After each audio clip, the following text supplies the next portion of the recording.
Hello, BookTube. I'm trying a video on the same device that froze on me yesterday. The audio kept going, but the video just sort of froze in place like that, and I have no idea why. No help forum has any idea why. No tech advice channel has any idea why, so I'm not sure if it's not going to happen again. I did a couple of test videos on this same device last night after I calmed down, and they did not stop. They went for 18 minutes and 28 minutes without stopping. So I'm going to make a test video here and hope for the best. I'm hoping that the visual and the audio is good here. It's a full-blown Tech-Pocalypse here at Hyde Cottage with one device after another. And there's no shortage of devices here. Freezing, rebelling, suddenly becoming fractious or quarrelsome. It's like living with teenage girls. and I have come to the conclusion that there is only one possible solution. And that is to throw MacBooks at the problem. If all of these different MacBooks and Apple devices are causing problems, then the answer is more Apple devices. So I think I'm going to order 100 of them online. I think that's what I'll do. I'll order 2 from 2008, 2 from 2009, 2 from 2010, 2 from 2011, 2 from 2012, 2 from 2013, and so on and so forth, until I have just a mountain of MacBooks here, one of which, it stands to reason, will be that golden device that I'm looking for, the one that doesn't quit, the one that doesn't glitch, and the one that does everything I want. So along those lines, since I am now a sexy influencer, I'm also going to put out the call once again to all of you. I did this once years ago, and a lot of you were very generous. I'm going to try it again. I want you to sound off in email. I leave my email on every video, or a Voxer. I leave the Voxer on every email, or in the comments field down below. As I am, even though I am a super successful, sexy influencer, I still am, what's the condescending phrase they use? Present in the comments? I'm still very much there in the comments. One way or another, I want you to sound off. Do you have a MacBook? A MacBook Air, a MacBook Pro, 11-inch, 13-inch, 15-inch, 16-inch? Do you have a MacBook that is functional that you don't use anymore? Something that's sitting in a closet somewhere on a shelf that you don't use but that you know still works. If you have such a MacBook, sound off. Tell me about it. Tell me about it. Because I would like to either buy it from you with cashola or with books. And then you pack it up, you factory reset it, wipe it absolutely clean, bring it back so there's none of your information on it. Then you pack it up with its power cord and send it off to me. On the chance that an older MacBook, a MacBook you don't use anymore, that wasn't that perfect machine for you, might be that perfect machine for me. On that chance, I want you to sound off about your Mac status.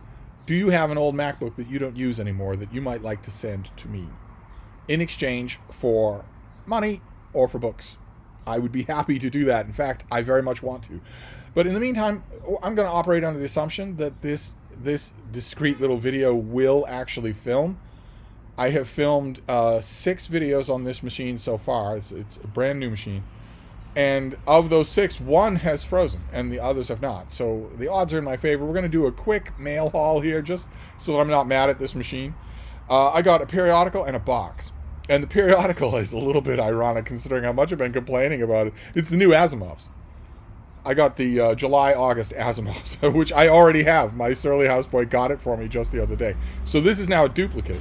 And what I need to do is contact Mark Richardson, Richardson Reads, the BookTube channel, Richardson Reads, mentions in some of his videos, he also is a big fan of periodical science fiction and a fellow co-host of New Worlds November, a science fiction short story readathon coming your way in November.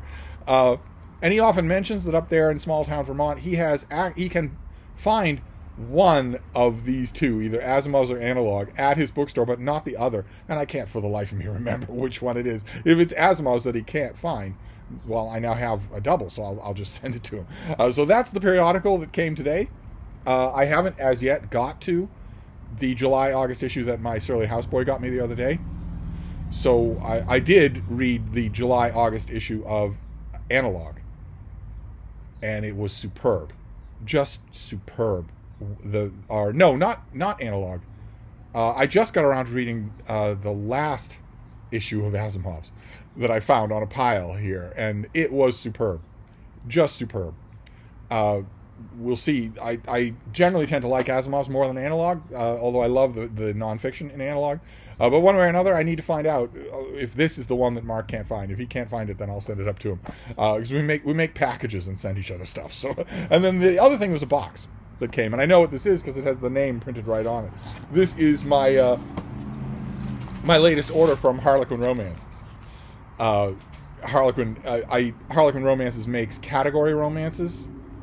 Every month they come out with, Harlequin Paranormal, Harlequin Love Inspired, the Ordinary Harlequin, the Harlequin Presents, Harlequin Historicals. They come out with those category romances every month. I used to sort these things in the bookstore, and the one bookstore in Boston that still carries some of them doesn't really take care of them. They don't pay much attention to whether or not they have the new ones out. Sometimes it's clear that the person who is swapping them out on the shelf doesn't have any idea what they are and doesn't care to learn either.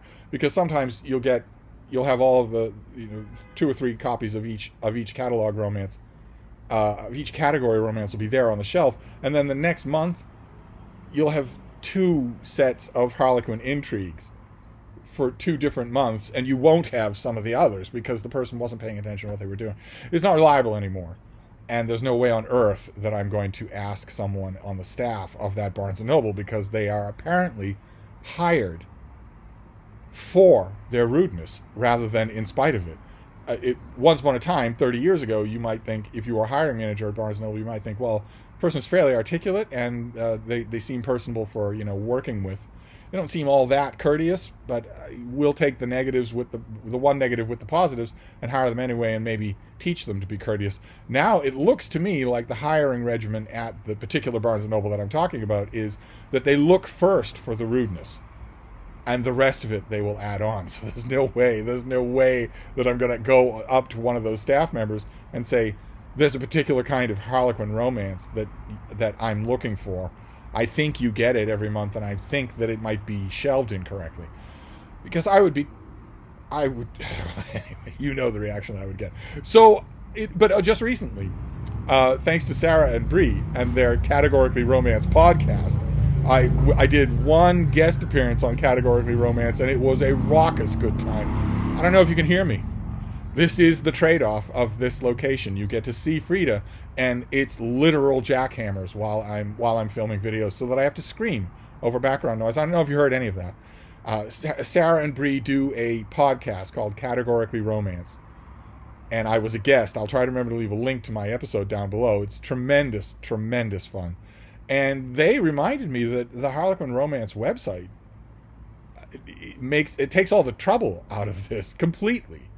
You go to the website, you log on as a guest if you don't want to make an account, and you just pick the stuff you want for every upcoming month. The months are there 1 month ahead of time.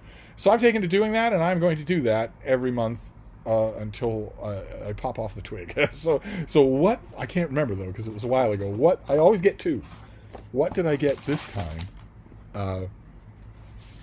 Okay, I got Harlequin Presents and Harlequin Desire. Believe it or not, this is the second month in a row where I had no interest in the historicals. That's very rare. There have been most of the time, most months, I would only have gotten historicals, but this is the second time where that hasn't happened. So I got Harlequin Desire. I got the last one I got last month was a Harlequin Desire, and it was terrific. The group editor they have for this must know what she's doing.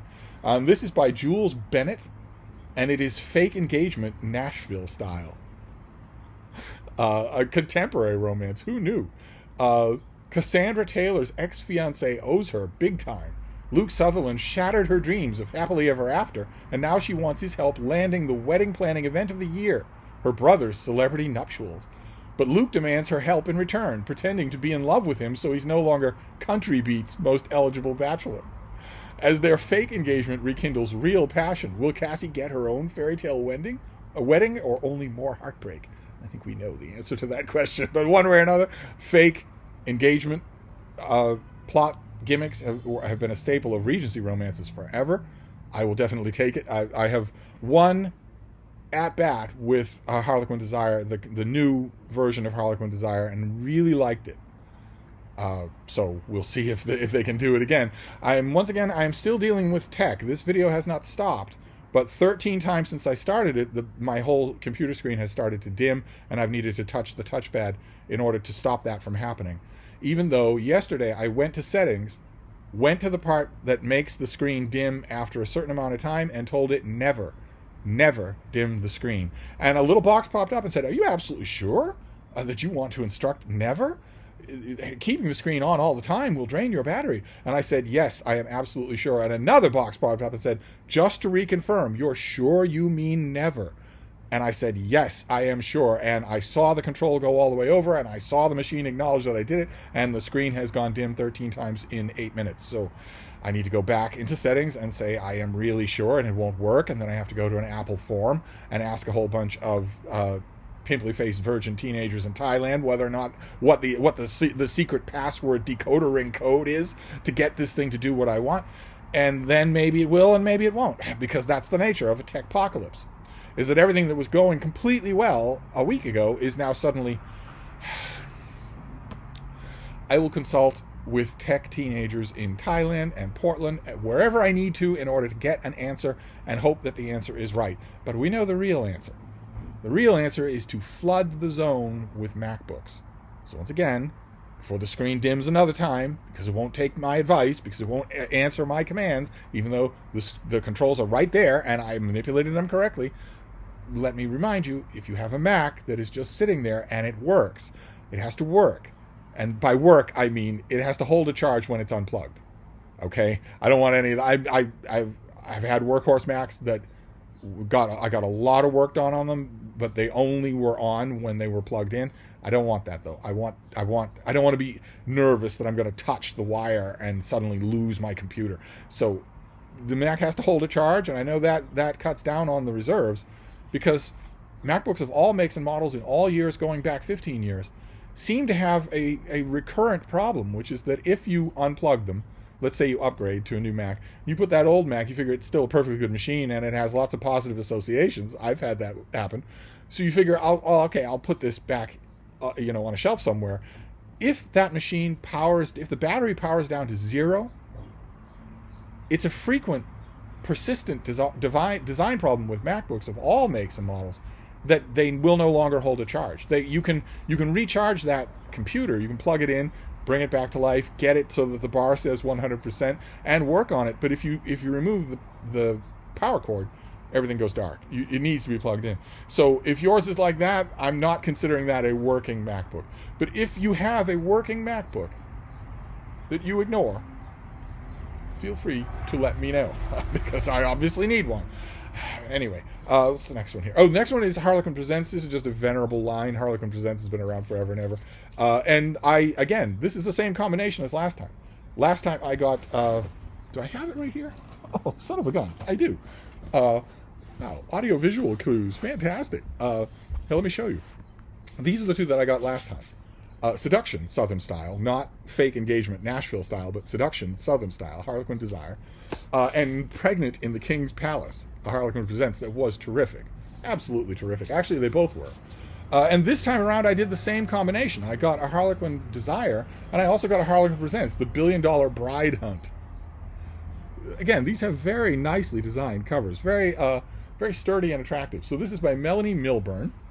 When Matteo Vitali strides into matchmaker Emmeline Woodcroft's office, he has an unusual request. He must marry and father an heir if he's to inherit his family estate. After his first marriage ended tragically, what he needs is a wife who isn't looking for love. To understand her enigmatic client, Emmy accepts an invitation to his Italian villa. As she gets closer to the real Matteo, for once she gives in to desire. The trouble is, Emmy knows she can't be the bride Matteo's looking for. Bet she can be. And once again, as with the fake engagement turning real, so with the I need to engage in a loveless marriage in order to produce an heir, both of those are absolute staples of old-style Regency romance plotting. Just updated for the era of cell phones and, Learjets and whatnot. Fine by me, because I really enjoyed both of these. More so the Pregnant in the King's Palace than the Harlequin Desire book, but I really enjoyed them both. So these are my two new Harlequin romances. And I'm hoping that Sarah and Bree are up for another podcast or 2 or 3 because it was a lot of fun. And I know that they get category romances every month, so we have plenty to talk about. I'll have to email them and see what they say. All right, so that is a mail haul for today. A small thing, I think another mail shipment is coming, but this is a Saturday, and as you've seen many times on this channel, that usually means that the mail is delivered at 9 at night, after I've stopped checking. And my surly houseboy brings it in the morning, after the raccoons have had their way with it. so it could be that we'll have mail tomorrow. But more mail could come today. So that's it.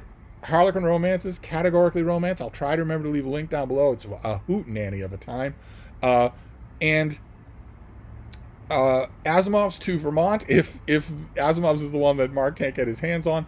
And the video seems not to have frozen. That's a 16-minute video. That's twice as long as the one that did freeze. That's great. So what I want to know from you is, well, of course, I of course want to know how much you love Harlequin Romances, but I know that'll only apply to some of you. I want to know, how was the audio and visual on this video? Aside from the crashing background noise, you do have glimpses of my little Frida. And were the visual and audio here clear enough? This is a brand new machine. It's from 2020. If it's not recording, if its native recording techniques are not good, then what will be? I'm not going to buy a camera. But I want to know that, and I also want to know about your MacBook situation. Tell me about your MacBook situation. Most MacBooks are expensive, and they're workhorses, as I know perfectly well. They last forever and ever. I have MacBooks from 2008 that still work just fine. They still work just fine. They get on the internet. They allow me to write documents and send them. They do email. They even do YouTube. The Chrome browser is a godsend. If you can get a Chrome browser onto a machine that's from 2008, you have almost all the functionality that you would have otherwise, just not as much speed. So they are absolute workhorses, and they're expensive. So I know that it's going to be a comparative few of you that might have extras. But if you do, I want to hear about it. Okay? So anyway, I'm going to wrap all this up. I'm going to tentatively count this as a success, but we'll see. Maybe it won't upload. Maybe that'll be the Tech-Pocalypse part of this program. I will keep filming on different things in the course of the next week, and we will see. We will take our chances with every one of them. But I will be back. First, a brief walk outside with the bean. I believe it is 90 degrees. Let's take a look. What does the weather say? You should have seen when I made this video. Let's see. It's 87 degrees. So it's 90 degrees Fahrenheit here, and that means a short walk, whether the bean wants it or not. But if I'd made this video earlier today, I was thinking of all of you because I was sitting reading on the couch here. And the yappy dog that you all comment on, I have a yappy dog who lives just a little bit over there, and I've had to reassure you, the dog people in the audience, that when he's yapping in my videos, he's not unhappy. He's just a yappy dog. He yaps at birds, he yaps at butterflies, he yaps at clouds, he yaps at me when I go outside. I wave at him on his porch. Earlier today, he was in the backyard of that building with another dog in that building, and he was yapping at that dog while they were playing. He was yapping at that dog. He's just a yappy dog. But anyway, I'm going to wrap this up for Catastrophe Strikes, but I'll be back. Thank you, BookTube.